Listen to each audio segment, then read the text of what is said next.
Kuya, Ano yun? gusto ko lang pong malaman kung saan nangyari po. Saan po ako nagkulang.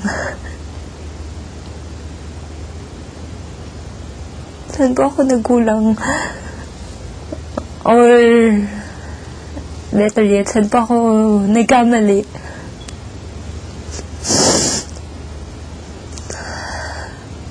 Hindi ka nagkamali, Bea. At wala kang pagkukulang. Ginawa mo sa tingin mo ay tama. At napigilan mo rin ang sarili mong galit. At hindi mo siya pinatulan habang siya'y galit na galit. Baka may nangyari pang mas masama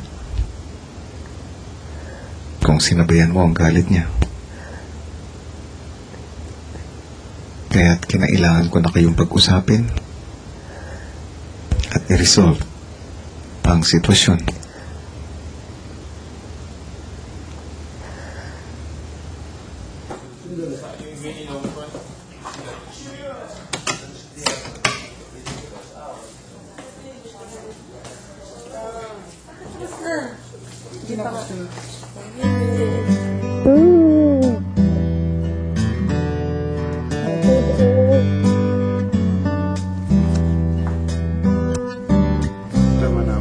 Hindi naman maalis na paminsan-minsan ay nakakapagbiro ang ating mga housemates tungkol sa pananakit.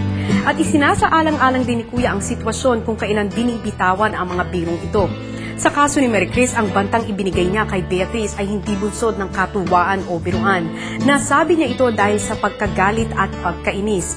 At sa pag-amin ni Mary Chris na hindi niya nakokontrol ang kanyang sarili kapag siya ay nagiging emosyonal, ay isang maliwanag na panganib para sa ating mga housemates. Pinoy, ikaw ay Pinoy, ipakita sa mundo. Psychologist sa confession room.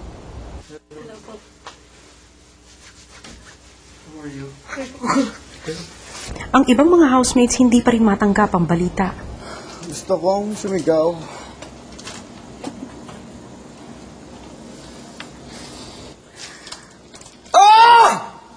Nel, Okay na.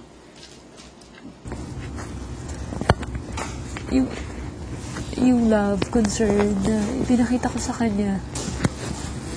Kahit nung mga times na hindi kami nagkaintindihan. Yung mga bagay na naipon ko para sa kanya. Walang nasayang. So yun, walang nasayang. I will miss her. Matapos kausapin ng psychologist, sinamahan si Mary Chris ng mga housemates sa pagdarasal. Lord, tulungan mo ako, Lord. Suko na ako. Hindi ko na kaya. Tulungan niyo po ako. Sana po hindi mo Papa ko po sa akin, Lord. Yun lang po, Lord. Yun lang po. Yun lang po, Lord. Sobra. Mahal ka na. Nalaman niya cheater ako. Nilalabas ako dahil hindi ako marunong maging aware. Mahal ang papa mo, ha? Mahal ka niya. Walang magulang na hindi nakakatiis sa amin. Pagkagaling sa prayer room, minabuti ni Bodhi na magsarili. it's all good? Yeah. Yeah, sure. Yeah. Huh? Yeah, thanks. If you want to talk, just say. Yeah, thanks. Thanks, Nick.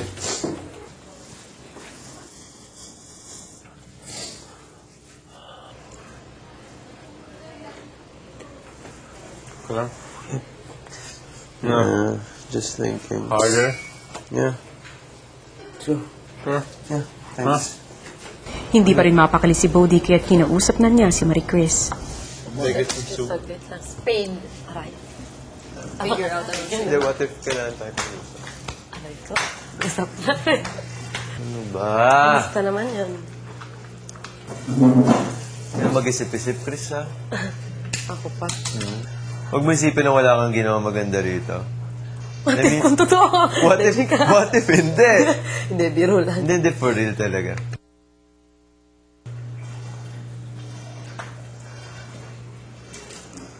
What if ang dami kong gusto sabihin, hindi ko masabi? Ako rin. Strong ka naman. Super strong. Tsaka ibibigay sa'yo ng God yung strength na kailangan mo. Madaling araw na nang makatulog ang mga housemates, pero si Nel patuloy pa rin ang pagbabantay kay Marie Chris.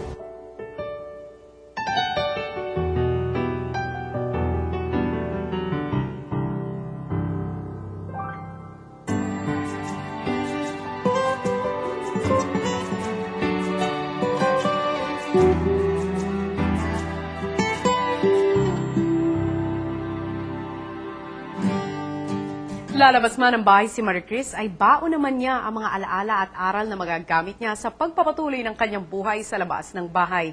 Kanina nga ay tuluyan ng lumabas si Marie Chris sa Big Brother house. At iiwan ko muna sa inyo ang isang pasulyap. Pero bukas ay pag-uusapan natin ang bawat sandali at bawat detalye ng kanyang mga huling araw sa loob ng bahay ni Kuya. Samantala bukas ay wag na wag niyo rin palalampasin ang ating 4th nomination night kung saan malalaman natin kung sino ang makakasama ni Wendy sa ating latest round of nominees. Ako si Tori Gonzaga, nagpapasalamat sa Shapeswear at tayong lahat ay nakatutok pa rin sa pinakamalaki at nag-iisang teleserye ng totoong buhay. At ito ang Pinoy Big Brother Season 2. Marie Chris, Po, makakalabas ka na.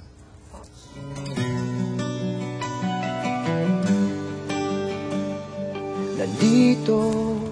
parang yung pag nung pumasok ako dito, parang sabi ko, game lang to, game lang to. Makasama. Never kang, Oras na yun nga, yung kita. feelings, whatever na yun. Parang yun, mamimiss ko kayo, mamimiss ko. Sa sarili kung bakit nasasaktan. Pipiliting maging masaya para sa'yo. Napawagod ka rin lang sa akin. Parang ko na sobra.